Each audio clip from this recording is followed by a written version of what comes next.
Welcome into the SHOT Show. I'm your host, Wyatt Shot, recording the first episode of the SHOT Show, and we're going to be taking a look at some of the different teams around the countries and previewing their upcoming seasons, what to expect from them, what their schedule is going to look like, how they shape up, all that kind of stuff. And to start things off, we're going to take a look at my favorite team, the Texas Longhorns.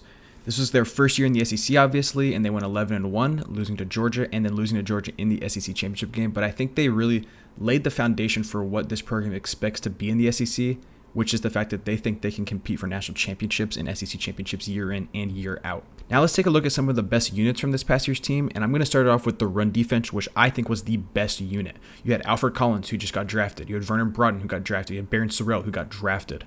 Will Norton was a transfer in from Arizona. He played well. So was Tia Savea. You saw less of him as the year went on, but you did see more of Jermaine Lole, who was also a transfer. They hit the portal really well last year, and it paid dividends for them, allowing them to continue the defensive line success that they had in 23 when they had Devondre Sweat and Byron Murphy. Kenny Baker was their defensive line coach in his first season at the University of Texas. He was previously with the Miami Dolphins and before that Western Kentucky. He was replacing Bo Davis, who is one of the greatest defensive line coaches in the SEC. He's currently at LSU, and I was skeptical to hire at first, having little to no college experience at the Power 5 level. But he proved me and everyone else that doubted him wrong. He got those guys up to gear and ready for SEC competition. I expect nothing less going into this season.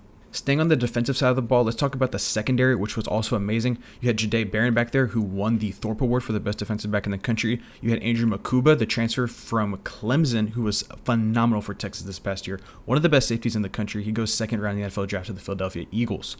There's a couple other guys back there. You had the walk-on All-American Michael Taft. You had Derek Williams, who played really well until the ACL tear. And then Manny Muhammad, or Malik Muhammad, he played really, really good for about 3/4 of the year, and then he really started to struggle down the stretch. I don't know if that's a sign of things to come or if he just had a blip in the radar, or he's going to have a contract year this year, if you will, for Texas as he returns to the Longhorns in 2025. And then the last thing I'll touch on, which was really good for Texas last year, was the quick passing game of Quinn Ewers in the Texas offense. Of course, he had some really good receivers to throw it to, and Matthew Golden, Ryan Wingo, Isaiah Bond, a bunch of those guys. Jonte Cook for a part of the year until he was dismissed from the team later on because of off-the-field issues. But they had plenty of weapons in the passing game, and Quinn Ewers is really, really good in that short to intermediate range. Texas fans will tell you that the downfield passing game left much to be desired. I think a lot of meat was left on the bone in that aspect of the offense, but a 40-yard pass, either it's a deep ball or if it's from the line of scrimmage and your receiver takes it 40 yards, it's still a 40-yard pass. And that was kind of the philosophy that Texas adopted throughout the season once they realized that the deep ball wasn't going to connect. And then the last negative thing I'll speak on, which was a thorn in the side of Texas the entire season, was the kicking game. Burt Auburn was just not as good as he was in years prior, and it really, really, really hurt Texas, especially in the Georgia SEC championship game, and nearly lost in the game against Arizona State. They bring in the transfer kicker from Texas State this year. They also still have Will Stone on their roster. Burt Auburn transfers out. So we'll see what the kicking game looks like this year. Jeff Banks is the special teams coordinator and tight ends coach. He's one of the best in the business, so you assume that he gets this thing turned around for them. Let's move on and talk about some key losses for this Texas team. The top one's going to be Quinn Ewers. You don't replace a 3-year starting quarterback with ease. You know, those don't come around very often in college football, especially nowadays. So losing Quinn, despite his inconsistencies, is still a big deal for this Texas team. And the next one, man, one of the best players in recent Longhorn memory, one of the best players in Longhorn history, Jahdae Barron, the kid from Austin, from Pflugerville. He plays 4 years at Texas. He comes back for his senior year. He wears 7 from Michael Huff, and man, does he deliver. He wins the Thorpe Award. He was one of the best defensive backs in Texas history. They're going to have a tall task replacing him, although I think they have the guys to do it. Next up is Kelvin Banks, 3-year starter at left tackle, started since he was a true freshman, handled Will Anderson as a true freshman in 2022. Every task that has been asked of him, not only has he met it, he has excelled in meeting that. He is one of the best offensive linemen that have ever come through Texas, and he was drafted in the first round because of that. He is one of the best players that Texas has had recently, and they're going to have a hard time replacing him more than I think Quinn Ewers and Jahdae Barron. And then to wrap up some of the key players lost, we have Matthew Golden, the transfer wide receiver from Houston. He really came on as the season progressed. He developed as Quinn Ewers' number 1 receiver, especially with Isaiah Bond's injury and Ryan Wingo fighting some stuff as well, Jonte Cook being dismissed from the team. Matthew Golden really stepped up, and he was rewarded as well as he got drafted in the first round by the Green Bay Packers. Matthew Golden's a fantastic player and also the return man on kickoffs, so they will have to replace him at multiple positions. Now we get to talk about something a little bit more positive for Texas fans. We get to talk about some of the new faces that they're bringing in to replace all of this production. And the first one I got to talk about is Murad Watson, the big defensive tackle transfer from Syracuse. He was a freshman All-American a year ago, and he's going to contribute right away. He's also a younger guy, so it's not just a rental. They're not going to get Murad Watson for 1 year and then he's off to the NFL. This is a guy that's going to be in the system for at least a couple years, and he's going to have a chance to develop into a really, really good player if he's not already there. The next guy we're going to talk about is going to be a true freshman this upcoming season, and that is 5-star wide receiver Khalil Lockett. He came in with Jamie French, both fringe 5-star guys, 5 stars on some sites, not 5 stars on the other sites. They're basically 5 stars. They come in. Khalil Lockett's got a chance to really, really compete for some playing time early on. I think that as the season progresses, he will get more looks than when the season starts. It's so hard to play wide receiver in Steve Sarkisian's offense. There's so many things they have to learn. They have to be good run blockers, and it's just difficult for freshmen to get on the field. Xavier Worthy did it, and you really haven't seen it much since then. However, with all the turnover at wide receiver, Khalil Lockett has a chance to come in and contribute right away. Another guy that can contribute right away is Justice Terry. You lose a lot of pieces on that interior defensive line, and you have the 5-star number 1 defensive tackle in the country in Justice Terry coming to Austin. This is a guy that you won over USC, who he was previously committed to, and then Georgia, the state where he's from, and was considered to be a Georgia lean for most of his recruitment. He's going to come in. He's already put on a lot of good weight. The pictures from when he first arrived on campus to now going into summer workouts is staggeringly different. I think Justice Terry, by season's end, can find himself being a real contributor, similar to how Alex January did early in his Texas career this past season. And the last guy I'll talk about that's showing up to campus this season is Cade Phillips, the 5-star defensive back who was flipped from LSU. He's going to have a chance to also come in and compete right away with Jade leaving and Gavin Holmes leaving as corners. It's now really between Cade Phillips, Manny Muhammad's still on the outside. Then you have Kobe Black. You have Warren Roberson. It's interesting to see how Cade's going to fit into all of this. He was really, really good in spring practice. You heard a lot of stuff coming from these Texas insiders saying that Cade Phillips looks the part already.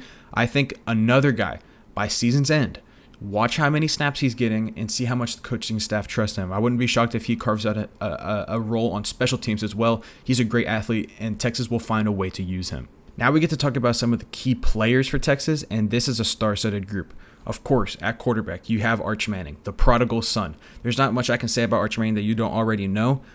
I'm just expecting a huge year out of Arch. I think that he's going to be one of the best quarterbacks in the country, if not the best. The next guy I can talk about is Ryan Wingo. This is a guy who was a freshman receiver last year, and I think he's just as talented. I mean, he's obviously a tier down from Jeremiah Smith, okay? But I think that him and Ryan Williams and some of these other guys, Nick Marsh at Michigan State, I think they're all in the same camp. I just don't know how many touches Wingo got because of the talented group that he was in last year. That's no longer the case. It is now his wide receivers room, and I think he's going to step up and have a great year for Texas. Colin Simmons was another guy that was a true freshman last year, and he did not waste any time making a name for himself, leading the team in sacks. If there's a guy that I think can break the sack record for the Texas Longhorns, it's going to be Colin Simmons, one of the best defensive end prospects I've ever seen in my entire life. There's not much more you can say about Colin Simmons. The kid's phenomenal. Another guy that's phenomenal, Anthony Hill, going into his junior year now from Denton Ryan, the number 1 linebacker in the country out of high school. He's had 2 phenomenal years for Texas, major contributor. He's really, really worked in this offseason on becoming a better coverage linebacker. You saw him working with some NFL defensive backs in the offseason, trying to master that craft, and I think it's going to pay dividends for him. He's always been a great pass rusher, and he just blows up plays. He's an athlete. He makes things happen. He's going to be a more complete football player and a more complete middle linebacker this season. Another guy that's really, really good is Michael Taft, the former walk-on turned All-American. Last season didn't end how he wanted to. He comes back for the Texas Longhorns. I am expecting a stellar year out of him. He can really do it all. He's a Swiss Army knife of a player. You'll see him back there as safety, but they can rotate him all over the field. Manny Muhammad really struggled at the end of last year. At the Arizona State game, he played poorly. He didn't play great in the Ohio State game, and he didn't play good in the Georgia SEC championship game. But he has a chance to rectify all of that. His freshman year and the first 3 quarters of his sophomore year, he was a phenomenal player, lockdown corner. That side of the field wasn't worried about it at all, and Jade was on the other side. It made life maybe a little bit easier for him. Now he's going to be in Jade's role. Can you be cornerback 1 for the Texas Longhorns in the SEC? He will be tested, but I think Manny is up to the challenge. Let's take a look at this schedule, and let's see how I think the Texas Longhorns are going to shape out this year. Obviously, you travel to Columbus week 1. Thankfully, you get that game during the day. Texas didn't want to move the game to Sunday and let Ohio State play them at night. Can't say I blame them there. But you have Ohio State week 1. If there's a time to get Ohio State, it is week 1. New quarterback, 2 new running backs, new offensive coordinator, new defensive coordinator. That is a tall task. You also replace a ton of guys off of that really, really good defense from last year. Caleb Downs returns, but besides that, they're replacing a lot of defensive production. I really do think Texas has a great chance to win that game. Then once you get into SEC play, it's no slouch. You get at Florida right away, and say what you want about Florida. That was a really, really good team last year that Texas caught at a good time for them. Florida was banged up. They're on their third-string quarterback. They were missing like 22 combined starters on offense and defense. That was not the same Florida team. That's not the same Florida team that you're going to see this year in the Swamp during a night game. It's going to be crazy. It's going to be loud. First SEC road game. We'll see how Texas handles it. Oklahoma's going to be much improved. You have them at Red River. Then you have back-to-back road games against Kentucky and Mississippi State. You have no bye in between there. Your bye doesn't come until after the Vanderbilt game. So you're playing back-to-back-to-back. That Vandy team's going to be scrappy. You can see Texas drop one in there if this team floors out. Now you travel to Georgia. You get to Arkansas at home, and you get Texas A&M at home. Back-to-back rivalries there to end it, but you get them both at home. I think those shouldn't be too big of a problem for Texas. Obviously, I think the ceiling on this team is 12-0. They have the talent to go win the whole thing. And I think the floor, realistically, is 9-3. You can see them dropping in game maybe to a Texas A&M, to Georgia, to Ohio State, maybe even to a Florida or to an OU. I think Texas their program is at a level where I don't have to worry about things getting off the rails. I trust Sark enough. I trust the way he's built this thing enough to where I don't see them going 7-5, even if they lose all these pieces in the offseason. They're replacing a lot. All these other teams are replacing a lot too. I don't think Texas goes below 9-3. I think that's their floor, and I think their ceiling is 12-0 and a national championship. This team is capable of it. Past Texas teams have not. I don't think the 2024 Texas team was ever capable of making a national championship. I truly do think 2025 is capable of winning. I'm not saying they're going to win it, but they have the capability. My actual record prediction is going to be 10-2. I think that the SEC is going to be a gauntlet this year. I think a lot of teams are going to struggle, and I have Texas going 10-2, possibly making it to Atlanta. We'll see how the whole thing shakes out. It's going to be a huge cluster at the top this year for the SEC, but that's my final prediction, 10-2 for the Texas Longhorns in 2025. If you made it this far in the video, thank you so much. More content like this will be coming very soon, so if you like what you saw, hit the subscribe button, stick around, and stay tuned. I'm Wyatt Schott, and thank you for watching.